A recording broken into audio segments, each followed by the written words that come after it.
Welcome to Inside Startup Investing, the only podcast where you can invest in every guest.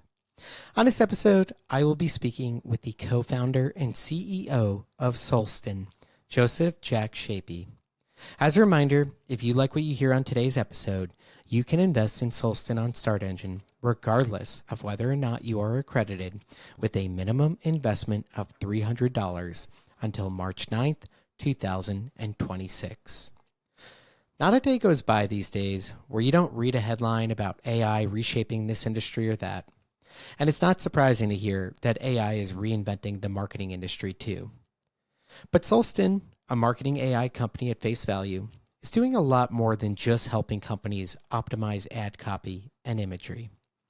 Solsten is tapping into human psychology to understand the why of human behavior and actions. In doing so, they are building a map of human psychology that can be applied with AI to everything from optimizing sales strategy for marketing to assessing patients' behavior in the ER and everything in between. Solsten is a true deep tech play, 8 years in the making, with incredible data models that they have built from the ground up, with brilliant founders coming from neuroscience backgrounds, bringing to life human behavior data, the like of which we have never seen before. And they are backed by an impressive array of investors, including Redbird Capital and Galaxy. With over $35 million raised to date, they've built incredible patented technology that gets a human psychology in a way that's paying dividends for its clients, like LEGO and Peloton, that can tap into the why of their customers and prospective clients to better sell them goods to the tune of 3x ROI in some cases. Now, revenues don't jump off the page like some tech companies, with just a little over $2 million in annual sales. But what excites me is that this appears to be a potential inflection moment for the business, where the team is moving out of the R&D phase and into the scaling phase, with go-to-market growth as their core focus of this raise and beyond. In the next couple of years, they can really start to scale with their technology.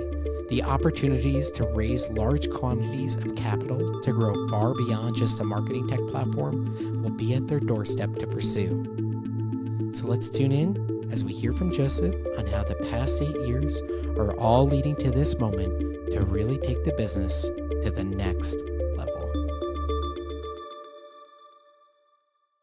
Let's get right into it. Tell us a little bit about yourself and how you came to found Solsten. Sure. So I was working as a neuropsychologist in a clinic while I was a UX director at McCann at the same time. So I was working with a lot of big clients like your Verizons, Intels, who have almost all the data you can imagine on us. Like Verizon, from smart meters, they know when we use our sink versus shower. They have our cell phone data. And I saw like these big companies with all this data, and yet they still couldn't really figure out how to understand their audience. Like they had all the behavior, they had all the demographics. And then at the same time, I was treating people where we would do these massive neuropsychological assessments that take like 7 hours. They cost like 7 to 10 grand. It's very expensive. And yet you're coming out with, really the essence of what's going on and who people are. And you're able to really, when you understand somebody's traits, their personality, their intrinsic motivations, all of a sudden you know what drives their behavior. And you can really help move people in that right direction. And I said, hey, we have this whole world of personalization and trying to understand, user-centered design and understanding human beings better. And yet we don't have access to any of this. And at the same time, the whole internet really is a behavioral internet. It's what people did. So it's kind of like going to archaeology dig site. You go, okay, there's a bunch of artifacts over here. Maybe they did this. And you're running A/B tests. And I just was like, this is very primitive. We've had psychology and clinical psychology with assessments since the 1960s. Yet here we were in the late 2010s, and I'm like, we're still very far away from that. So we said, well, let's set out and first let's solve this ability to understand human psychology in a digital environment and do it safely, and then also enable companies and individuals who really want to build human-centered experiences and audience-centered experiences to be empowered with that type of data and technology. You're a scientist, You're seeing this kind of problem developing on the horizon for you and going, there's something here. You decide to found a company or co-found a company. What does that experience look like, going from being kind of this scientist to suddenly being thrust into actually creating a company from nothing? And what were some of the first steps you took there? Yeah, I mean, I've always been an entrepreneur, so it wasn't my first business. But one of the things I did personally, one of the thesis was, well, you probably can't measure human psychology at scale unless you have significant signal from some sort of digital environment. Where we were setting out to build a foundational AI model, like a cognitive behavioral AI model. So my first step actually was to go, where can I just validate this idea? So I ended up working at a company called Big Fish Games. Their motto back then was like a game a day. And what I wanted to see was, can I deploy a psychological questionnaire? And are there any types of behaviors that actually do predict psychological attributes of a person in a meaningful way? And so I think, some people just go head in, but I think you need to have a really good, first have a really good hypothesis. Some advice that was given to me by a guy named Naveen Jain. He said, when you go out and start pitching, if 50% of the people that you pitch to think it's a really great idea, it's maybe $1 million idea at most. And he said, if 99% of the people you start pitching the idea to think it's a horrible idea, but then there's like a small 1% that actually is very deep in the niche that you're in, that really get it and are attracted to it, he said, that's $1 billion idea. And Naveen said, I know because I built $1 billion companies. So, I think in our world, I wasn't trying to go out, depending on how you want to build a company, there's different ways of going about it. But I knew that for me, this is not something that I was just going to walk away from. So if I was going to sink my teeth into it, I wanted to validate the idea, which we were able to do when I was at Big Fish in a very primitive way. It was like just seeing if adapting game environments, measuring psychology can really increase KPIs for that game, like retention, spend. And it did immediately in some of the games. So that was really cool to see. And that gave me the confidence and sort of planning time. And then I think accounting for your own runway of, if I am on my own, I'm not taking salary, what does my runway and my burn look like? So I got that in order. And that's also why I didn't just jump in. And once we validated that sort of idea, and then my company I had before this, it was just solo founder. So my co-founder, he had a company builder in Berlin, and they had spun out, I think, 4 companies at the time. They sold one to PwC, and we had known each other since we were like 17. And we're very, I'd say, complementary in terms of skill sets. There's not a ton of overlap. So I knew I wanted to do this with somebody, and having the former experience of being a psychotherapist, it was just about laying everything out there. Like, these are the things that I'm not always good at. These are the things that, both personally and at work, these are the things that you aren't, and having that discussion together. And it just I think for the early days, because this was like 2018, it just sets such an even playing field, and then setting expectations. Like, we went out to build real AI. We weren't like, we're going to build a SaaS company and flip it in a couple years from now and just go for the money. We said, here's a foundational problem. We need to have technology that's regenerative for people, not just sustainable. It can't do that if you don't understand people. Like, we know that tech that is basically healthier for people, because we measure like people's sleep impact and things like that. Actually, like, products that improve people's sleep tend to have higher LTV curves for those individuals. So it's one of the biggest predictors of LTV, if a product is actually like sustainably good for a person. So we set out to say we need to fundamentally change how digital products are built. And this was like a core, we're like, this is going to be a decade maybe. It's hard technology to build. And it's also the approach we took with venture capital and funding as well, where we said, we're going to bring in capital, and we're going to bring capital from investors who aren't just going, okay, clock's up, like, when are we selling the company? They understand that we're building core tech, and that, from a monetization perspective, there's going to be a time when we do a go-to-market, and that's actually starting to happen now. But we needed to build that foundational tech first, and we were going to, of course, drive revenue and bring in customers that we can grow that together with, but we weren't going to take any sort of business efforts that would be a huge distraction early on as well.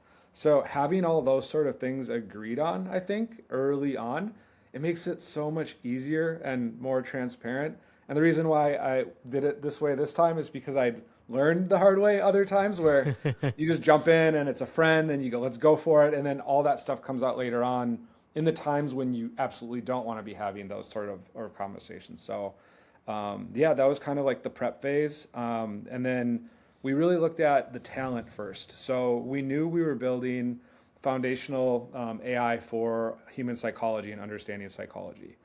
And as a part of that, we said, well, I'm American, he's German. Where should we be in the world to do this? Where is the best talent? And let's go to the talent and the ecosystem. So we started it actually at a little hub in Stockholm. So it was always an American company. It was called SUP. It's where like Candy Crush and Spotify started too. So it's really good, really good group there. And then what we found was a lot of the core tech we were building, there was a lot of people in Berlin at the time, like more machine learning folks who had maybe worked at CERN, because detecting human behavior is kind of like particle physics a little bit, where it seems random, but there's math behind it. And so actually the person that wrote a lot of our early algorithms was a particle physicist at CERN, who did that sort of work because that science translates a bit. And we just don't have access to some of that stuff in the US that's that specific, where it's like psychometrics, like a lot of psychology was born in Switzerland. So you have people with those backgrounds there. So that's why we kind of played to our strengths as well. To dive in a little bit, one of the things you talk about is that you're kind of getting at like this, the human element, right? It's not just the data, but it's this human element of people and understanding their emotions and how they react to things. And you talk about this kind of proprietary model of people that you've assessed. What did that assessment look like? Where did these people come from? How did you do that? And are you actively doing that? Or is it kind of like you built a foundational model and now everything is trained off of that? Yeah, that's a good question. So this is part of, I think, our moat. It's part of our what gives us like a lot of advantage and what allows us to work with the companies we do, because we work with like your Legos and Pelotons and EAs and Sonys, and how we're able to do this. So we originally, what I did was, and this was like back when I was at McCann, I just took literally directly the clinical grade psychological questionnaire items. So if you depending on how you answer, like it's called like test retest. So you want items that are really reliable and then really valid. Like, are they measuring extroversion, or maybe are they measuring something they shouldn't be? And so I literally took those 1-to-1. It was abysmal. Nobody finished these things, because who wants to take clinical grade questionnaires? So first I had to find an environment where people were willing to take long questionnaires, because I had to improve the engagement of it and keep reliability and validity high. I found 2 environments where people were open to doing that. One was video games, and the other was like action sports. So like surfers, skiers. The things that they both have in common is they both really, really care about the product that they're using more than average consumers. So for them, if you frame it as, hey, we really want to improve this experience for you, most people have experience going on like Apple Store reviews or gear reviews and seeing nothing change. And there's years, the whole 2000s was that. So people gave up. They're just like, I'm not going to go on review pages anymore. It doesn't change the developer's mind. But giving people the opportunity to directly tell you who they are and know that their gear or their game experience is going to actually be for them more, that's really motivating. So we started there. We just saw gaming is incredible. There's not very many people that globally that ski or surf. It's a pretty small number of people. On the other hand, gaming, there's like about 3.8 billion people in the world that game pretty much daily or on a regular basis, and it's only like 6 point something billion that have smart devices. So you're accounting for almost 3/4 of the digital population when it comes to games, like everything from Candy Crush or like New York Times crossword puzzles to more hardcore games. But all those are games. And so the first time we deployed it, it was a game company owned by Hasbro. And at this point, I had heavily optimized the questions so they were actually engaging to take. It only took about 10 minutes at that point, and had done what we call like item reduction. So you really know which questions really validly measure personality, because we're not measuring the game environment. We're not measuring we're actually measuring that actual individual. So it doesn't matter what environment we go to. But in that case, like we had, I think like 50,000 people took this questionnaire within like 10 minutes. And then what we did is we put a machine learning algorithm around it, and we really optimized it.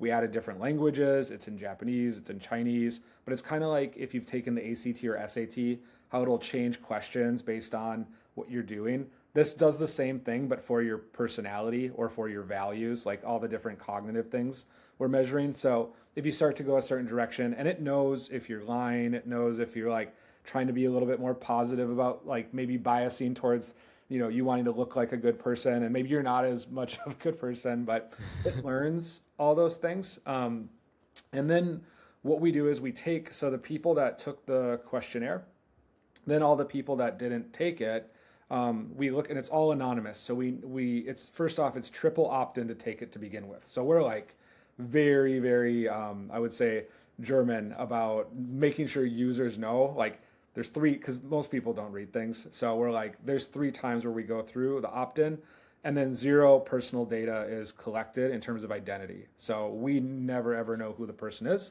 but we don't have to, because your age and where you're from doesn't do a good job of predicting how you're going to behave, but your personality does. So once we measure the psychology side of things, we look at their gameplay data, and then we take the people that took the assessment, the gameplay data, and all the people that didn't take the assessment and the gameplay data.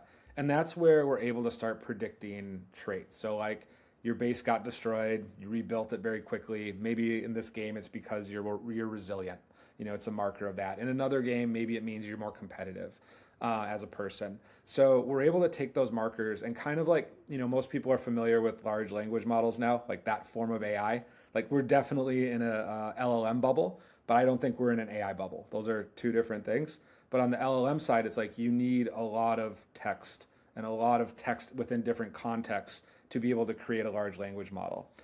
Whereas like an image model or a vision model, you need a lot of different images with different contexts. Like if I say, generate me an image of the Statue of Liberty at sunset, if there are 0 sunset images in that library, it's not going to be able to train or do that. So because we built a cognitive behavioral model, we needed a large database of measuring cognition and traits connected to large amounts of authentic behavior. And this is why like companies like Meta work with Solsten, because your behavior on social media is not very authentic. It's kind of, it's what you paid attention to in the moment. Like I love skiing. That's one of my favorite things in the world. And I don't get a lot of ski videos on Meta. I don't know why, but for some reason I don't. I wish I did. And, Meta knows what we pay attention to. It knows what we click on. But it's really, it's a marketing machine. And so for Meta, when they go, we want to create an experience based on people, we're able to supply that type of information to them. From all this data that you built, what is that? There's a lot of interesting science projects out there and things you could study with AI, right? But then it's the business application. So how does this become a business? What is it enabling for your clients that's leading to better outcomes in terms of, I imagine, selling things? Yeah. So it's no surprise, like when it comes to understanding user, where's the money? It's in marketing. So about 70% to date of, people that buy Solsten and buy it, like Traits and Navigator, those are our foundational products. About 70% of that are VPs of marketing and CMOs buying the product, and they're using it for creative optimization. So companies like Zynga, who are incredibly sophisticated at deploying creatives at scale and just beating everyone else up with low cost per install and like high LTV people, they'll use it for developing creatives where you can see, hey, this audience is really high on leadership, for example. So all those ads then have aspects of leading, or somewhere in the creative there's a leader, or like there's a game called Merge Mansion where you'll see like a woman, she's being taken away. It's like a grandma in a police car, and she writes something on her finger, and there's a daughter that's there, or a granddaughter, and that whole thing is like an incredibly impactfully, like really good performing ad. People that play Merge Mansion that are high LTV, they're like in one of the top percentiles for being altruistic, valuing family, And if you look at the IP that they engage with, it's like a lot of like CSI, murder mystery type things. So there's like that, there's nothing about that ad creative that's a mistake. So that's like 70% of it. And now with Meta and the Andromeda updates, where basically your creative is your targeting and you need differentiated creative, we're coming in at the right time when it comes to that. So this is a moment where I think like having the right tech at the right time is just really, really cool for us. And then the other 30%, which is growing for us, is on the personalization front. So how do you train AI agents to personalize to people, whether it's their personalities, customer service agents? If you look at like actual experiences like Peloton, for example, one of their top performing products is called Lane Break. It's built on top of Solsten. So they know like who's dominant competitive or who's altruistic. So, you can remind, hey, help, if you're altruistic, help Jan. She's not been on her Peloton for a while. If you're dominant competitive, your friend Frank is beating you, you might want to get on. So these personalizations can happen in real time because AI is very good at understanding those traits and then understanding how to deploy personalization for those people. So that's like one small use case, but we're really building the human context layer of the internet right now. So we see any AI that wants to interface or understand people, you would basically be interfacing with our layer or our database. In terms of, kind of boiling down and understanding people at this level and how they're going to react to things, current product set, how are you helping businesses market? Like, what does the product look like? Is it creating really specific imagery for me? Is it helping me write my entire email sequence? Is it doing a little bit of everything above? What does that look like? Yeah, so Traits is really meant for enterprises who have a lot of robust, it's like a SaaS platform. It clusters different psychological groups. So think of like-minded groups. If you've seen Harry Potter and there's the sorting hat that's there. So imagine if you just went into like people that like Nike in America, it would know how many like-minded groups of people there are. There's data that's there that's showing their traits. You can hook up all your internal data, and then there's an API. So that's for like enterprises who want to personalize to their actual audience. Then Navigator is our database. So every time we measure somebody, because we're separating identity, those profiles go into our database. So like when we work with LEGO, when they say, we want to look at people who like Lego and Darth Vader, and we're interested in doing a collab with Star Wars. Because we also ask people's preferences after we do the psych assessment, we're literally just pulling actual profiles of real people who like Darth Vader and like Lego, and then Lego can use that and say, well, we want to compare that to Yoda and Lego, because we're figuring out which one we want to launch first. And then Alaris is our new product, which you actually kind of led into. And that's really meant, Navigator and Traits are really meant for large enterprises. Like our average contract value there, it's like 50K starting out a year.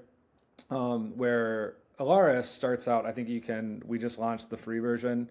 You can try it for free. It starts out at $27. And yeah, there it's almost like, having a ChatGPT or a Gemini stacked on top of the real psychology. It's not scraped. It's actually real people that we're continuously measuring. So when you go to generate ads, they're going to be different than what you would generate in a Gemini or a ChatGPT. Like they're going to look and feel like it's for that audience and their traits. And it's using all that data underneath it to basically, so for, small businesses, SMB, or we have some people from like Bacardi in there, who are trying it out, and they'll like scale up with our bigger products.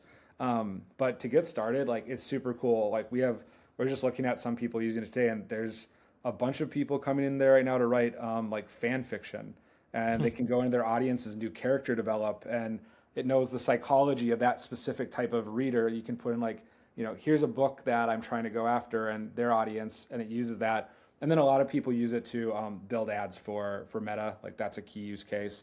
And then a lot of we see CMOs in there using as like a co-pilot, like as a strategist who it can work through audience. And that's more the pro version. What's crazy about the pro version, like I don't think it's going to always be at that price. It's so much value because we literally put I think we have about 200,000 unique audiences that are in there. and you can go and just explore all of them. So if you are like, I want to talk to people that like baseball versus hockey, and you're looking at, sports advertisements, we have, your NHL or MLB, and you could go start, with your business trying to understand those groups, or people that like potatoes versus tomatoes. It's such a vast database, and you can really get to understand all these different groups of people in real time based on your business needs. Let's say on the high end side, right? Your high end model, like the traits. Do you have outcomes to speak to where these organizations are going like, oh my God, this is a total game changer? And that also kind of gets to the question of like, what does stickiness look like on kind of these high end customers that you have? Yeah, so like with traits, I mean, that product's been around for about 7.5 years now. We have like average, like, I don't, it's like CPIs typically drop by, I think it's like 25%. I know the data is all out there. You can read it, but so that goes down. We typically see about a 3x increase in conversion rates from your baseline for ad creatives using traits. And then in terms of like personalization, like when we look at other platforms, it's typically like around a 20% increase in retention around like your day 7, your engagement. I think it's around 22%. So these sort of core engagement retention numbers are ones we constantly work after.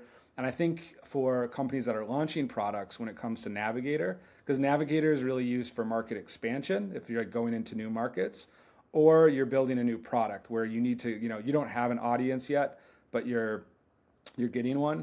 What's cool is out of all the products that have ever been used launching Navigator over the past 7 years, 76% of those are still in market, making money and growing. So if you look at like just gaming, for example, which a lot of our early customers are all gaming, 84% of games fail in the first 3 years, and 40% don't even make it to market. So Navigator, like at its absolute worst, is like a really good insurance policy. And it also stops you from going into markets you shouldn't, because you can see like market sizing and spend data per persona. So we've had products come out where they were optimizing for themselves as founders, only to find out that they, within that whole group, were actually an audience globally of less than 1 million people. So we've seen that over the like last 7 years, quite a bit, where founders are like really bullish and just want to build something for themselves, and then end up creating a great product for just not a big enough market, and they're not actually able to cross the chasm into that bigger group. Yeah. And then with Alaris, with the creatives, it's hot out of the gates. It's brand new, but we already have some really cool data. Like we had one user, she runs like a women's events, women retreats. They cost like $2,400 to sign up for this. She had never done meta ads. She tried Alaris and just threw in everything that was Alaris. And this is with the new Andromeda stuff that's there. She was having a hard time getting people to come in because she was doing this through word of mouth, through outreach, through like a lot of social media posting, like posting reels every day, things like that. She ran $60 of ads and within 2 days got a sign up for $2,400. So she was like, that was crazy. And I didn't have to know how to be a marketer. I just had to put in my audience. It's like women who do retreats. And it did the rest of the work for her. So that's like early numbers, but it's going to be exciting to see a lot more small businesses now and medium-sized businesses have access to the same power that the big guys have had for a while. In terms of your larger enterprise clients, looking at your revenues for the past couple of years, it's been good, but there hasn't been any sort of like tremendous growth one way or the other. What do these sales cycles look like? Is it really hard to win more of these larger clients? And is that going to be one of your main growth drivers? Or are you really hoping Alaris becomes the way that you scale your revenues? Yeah, I think we have 3 major growth drivers this year. So, and what you're speaking to, the gaming industry in general that's where we needed to be in gaming to grow and teach our technology to do what we do.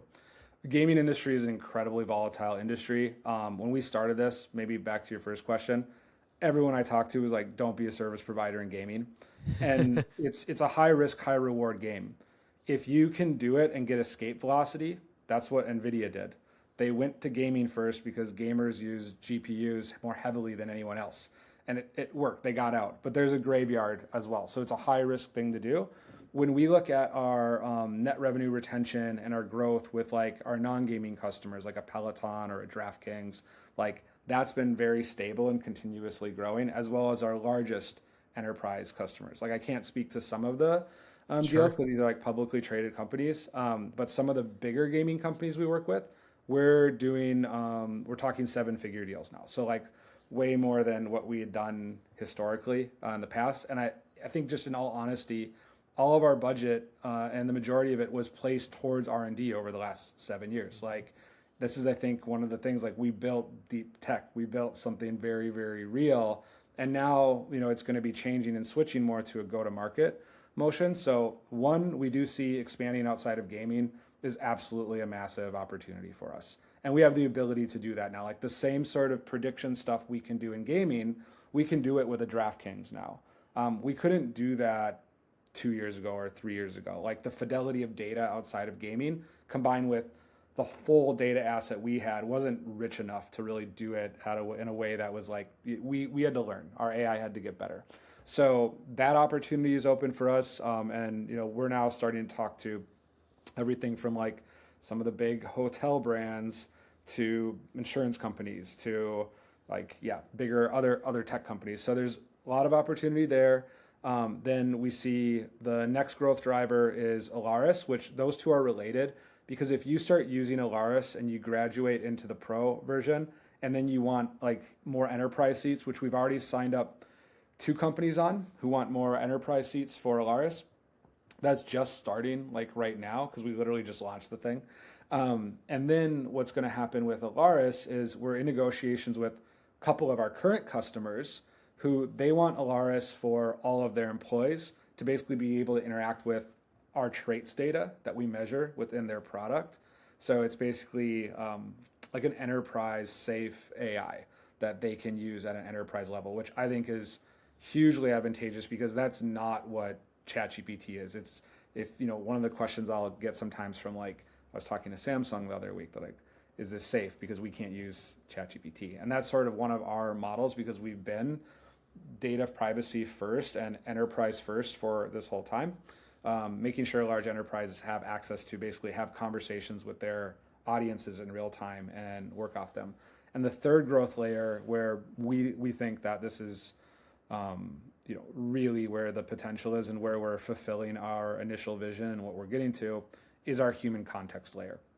Similar to how people use ChatGPT, they didn't realize like I need to get and work with their API. Like I don't think that was an obvious thing even 4 years ago for people. But then they started using ChatGPT and said, we need to get API access and start using this. So human context, what that is, it's our database where anybody will be able to go in and build on top of our audiences, their own products. And we're starting off pilots with some really cool companies. It's going to be a situation where we want to come out with a handful of companies that are using human context. And Alaris will be the natural growth funnel both into traits as well as human context where there's API usage. The human context that you mentioned, what business outcomes wise will that lead to for your customers? Is it just like traits on steroids? It's just so particular, it could pretty much figure out exactly what a person is thinking, how you're going to get them to buy it? What does it look like? So what it is it's access to all our audience database. And then basically it'll be an API and MCP. So for example, one of the cases right now, if you want to train an AI agent based on your specific audience, so it uses their communication style, it uses their thinking style, and can talk to them that way. So they'd be able to just train an AI agent. So think of people who are building agents, doing robotics, all those sort of things. If you're like Disney, for example, you could say, hey, this AI agent or this park thing, whatever personality people who are Donald Duck fans are, it can take that into account. It can identify which persona you might be that's a Donald Duck fan. It can adjust communication style to you to improve that experience. Or on the other end, like one is more of a, let's say they do some type of digital lending. They can go through the experience and they can actually understand, is this person trustworthy or not trustworthy because this particular group can't use credit scores. when they do this, and it's through like checkouts. So when something like that happens, they can use the API to basically figure that out when the person's going through checkout. So effectively, if you look at like a benchmark or a reference point, it would probably be a company like Twilio.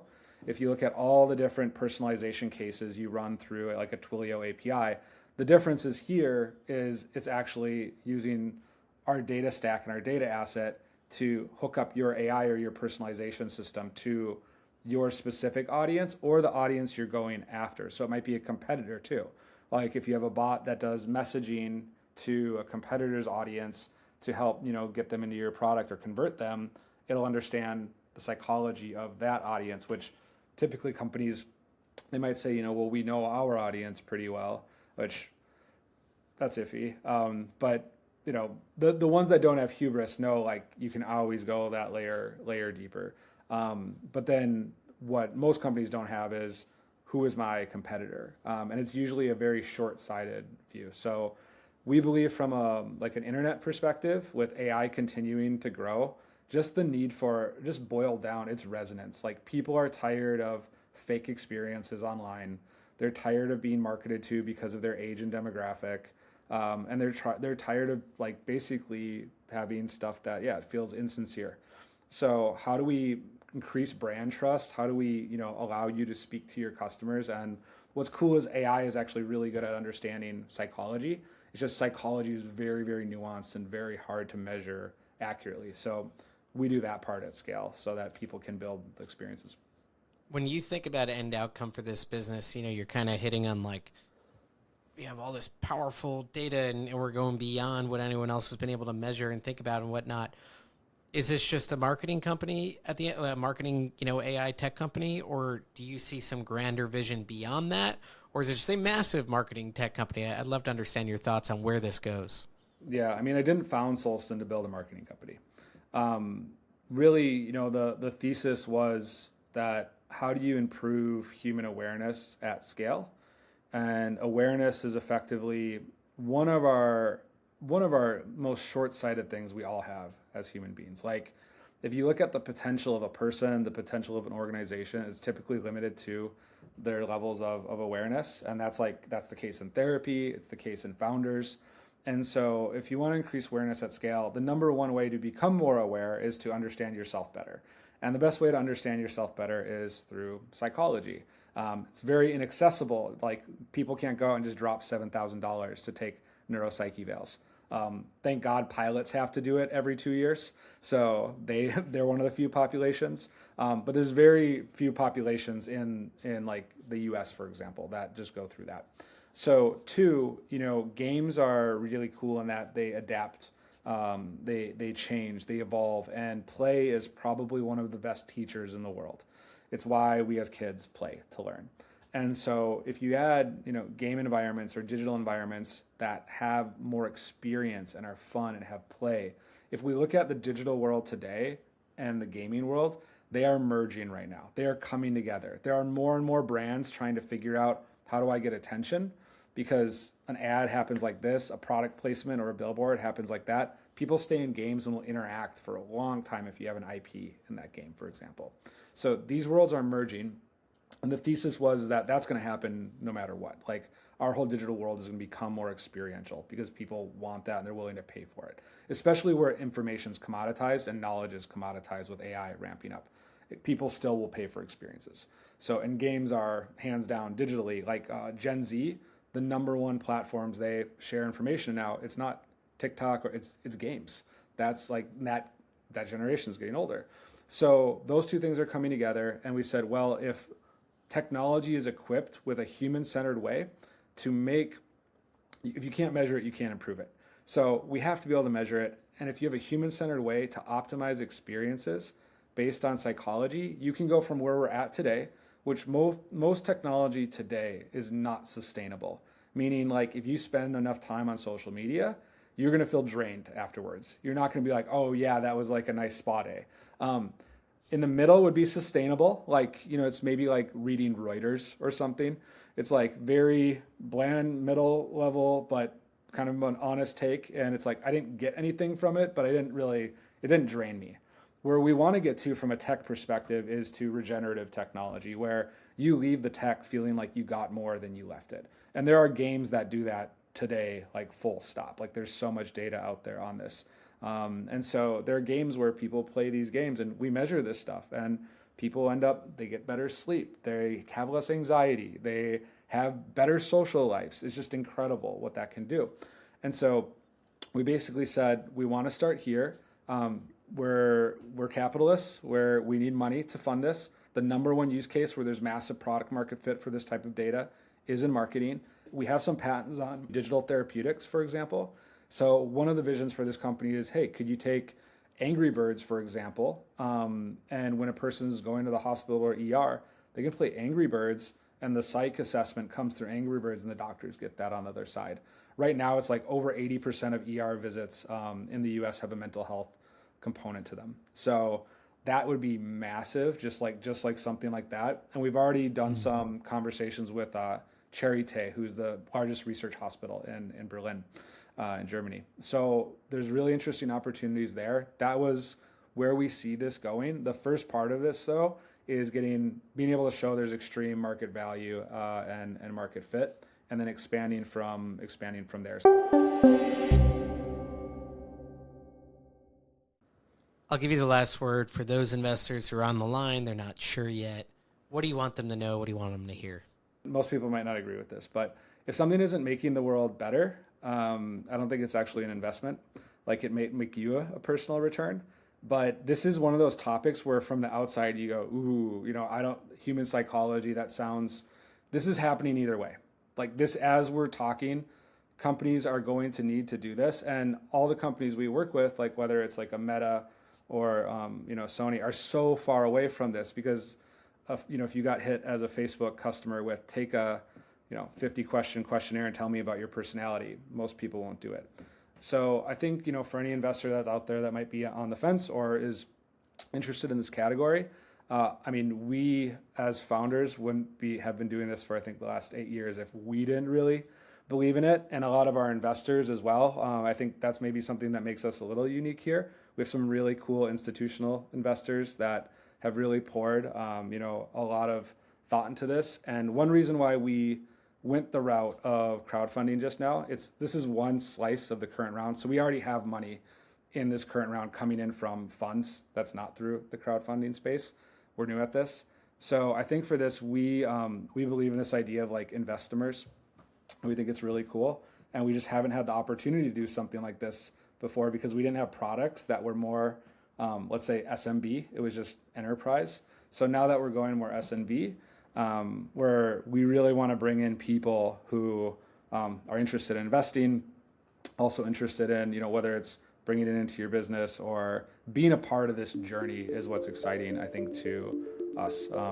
People believe that we can make technology better for people and that understanding people through psychology anonymously and privacy's power, having that sort of ethos, bringing them into the fold is exciting to us at Solsten. If you liked what you heard on the show today, you can learn more about why Solsten scored a 4.9 out of 5 on the Kingscrowd proprietary rating scale at kingscrowd.com. You can also invest on Start Engine until March 6, 2026 with a minimum investment of $300. And as always, if you liked what you heard on the show today, please like, subscribe, and share our podcast wherever you listen so more investors